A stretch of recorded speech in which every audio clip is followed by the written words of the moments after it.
Good morning and welcome to Wholesome Roots. I am walking down to the barn. I've got everything I could possibly need. It's gonna take me a little longer to milk today, so I made sure I brought a snack and a drink. And I'm so excited. I can't wait to see how much milk we get. And I can already hear somebody is bellowing. It's probably Shady, she's my big mouth. But they are ready to be milked. We separated them 12 hours ago. So this is a 12-hour fill. That is a good way to know what your goats are gonna give you, how much milk they're gonna give you, and to get the optimum amount. But it's definitely at the maximum point that you wanna go in between milking or separating them from their kids. And this is Shady Girl before I milk her. Looks quite nice. That's from Shady Girl. And it sounds like her daughter Willow is actually my big mouth. So I'm gonna do Willow next. And some of that is foam, but that's almost a half gallon of milk. Yay! Oh my goodness, y'all, look at this huge udder on Willow. Oh, I can't wait to see what she gives me. And look at there. Willow gave me almost half a gallon as well. And she is bellowing for her baby, but she's still eating, so trying to get her to finish her food, but she's a little bit more of my kicker. And this is really good for a first freshener. I was kind of surprised that she didn't have more than Shady, because when I don't separate, she gives more than Shady does. But at separation, she gave just a little bit less than Shady, and that's completely okay. She's a first freshener. Usually they give a lot less milk. They usually don't even give this much, so I'm super happy and grateful. And my fancy girl, a little lopsided, but super full. And fancy girl gave me quite a bit. It looks like about 5.5 cups plus an extra cup of foam, so it might end up being more than that. But hers almost looks like it might be a little pink. So I'm gonna put it in the fridge and see if it is pink. And if you watch my video about pink milk, you'll know what all that's about. And it's nothing to be alarmed about, it's just to be aware of. And Kitty, as usual, is lopsided. Let's see how much she gives up. And this is where Kitty wins my cow award. She's my cow. She definitely gave me a half gallon. The lid's not all the way on, so I'm trying not to tip it. I could not press the lid down because there's foam at the top. But the milk line is up here by my finger, above the 8-cup line. Yeah, that's pretty darn awesome. That is what an alpine is supposed to do. Now, we have Peanut on the stand. She probably won't give one as good as that. And here is Peanut's udder, looking nice and full. All right, this is what Peanut gave me, 4 cups. So I'm gonna go ahead and milk Rocky as well now.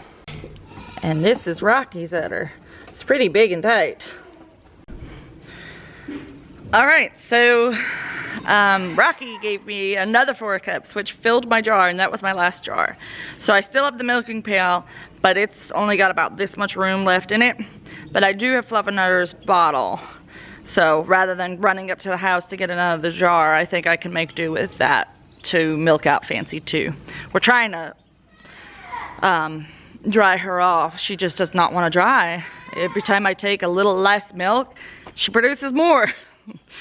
So, which is fine. She's not bred, so, or she could be bred, but it would be a recent breeding with Bo. So it's not like she has to be dried off, but she's been in milk for 9 months now, 10 months. She gave birth in July of last year, so she is been going a long time. And she was her first freshener, so that's really good. And she gave a pretty decent amount of milk too, so I think she's gonna be another one of my champion goats.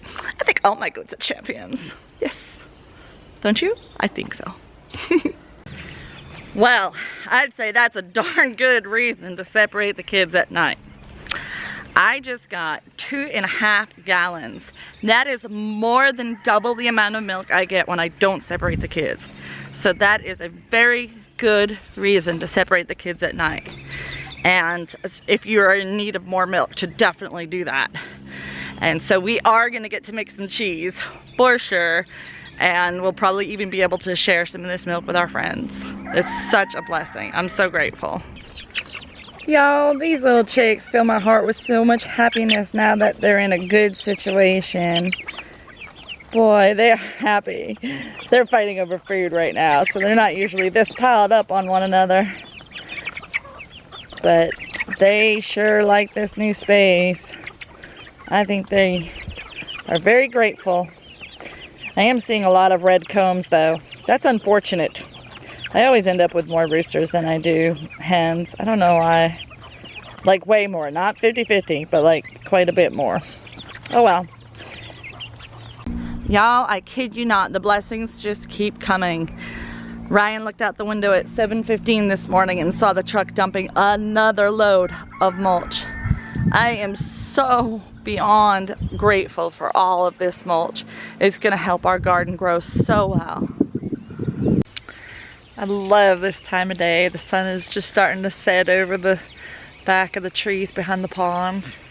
And I am out here watering, and it's a nice, perfect temperature out.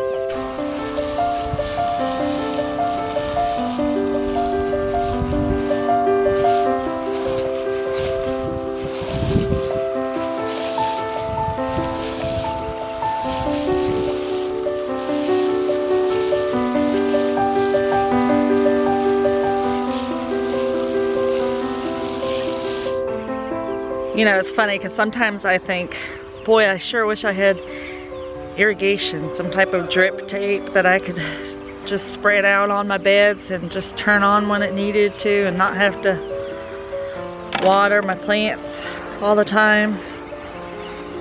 And then I think about how much I actually really truly enjoy watering. It's very therapeutic. And it actually is really good to be in close connection with the garden by watering it by hand, because it gives you a chance to look at the plants, to really look at them and make sure if you see any early signs of pest damage that you can catch it early before it becomes an issue. And that's very important in pest control. So I kind of like it, I guess, but I sure wouldn't mind having one less thing to do on my to-do list. If I had drip irrigation lines, it would be very nice. They were very nice to run it in right off the pond. That would be the ideal. Maybe in the future someday we'll get to that point.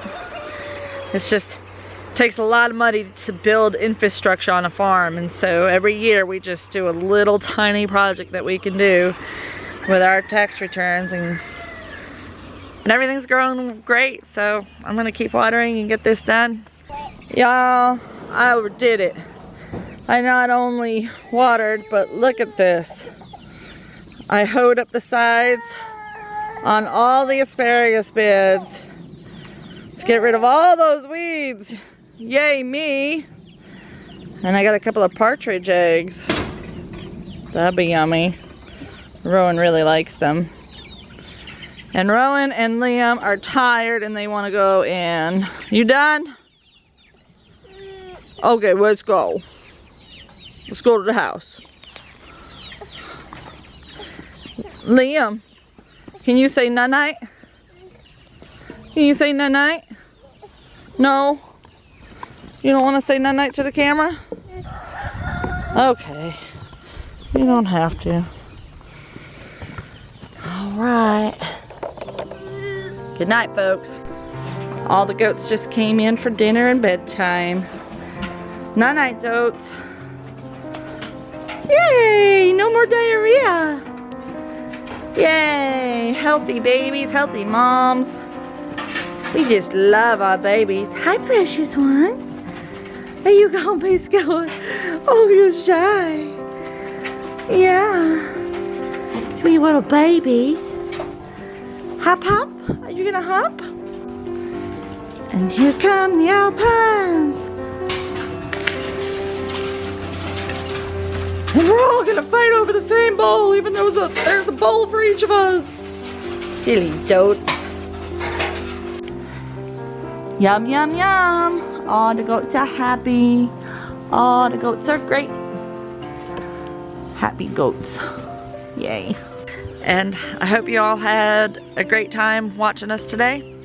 And I hope that you like and share and subscribe. And we'll see you next time on Wholesome Roots.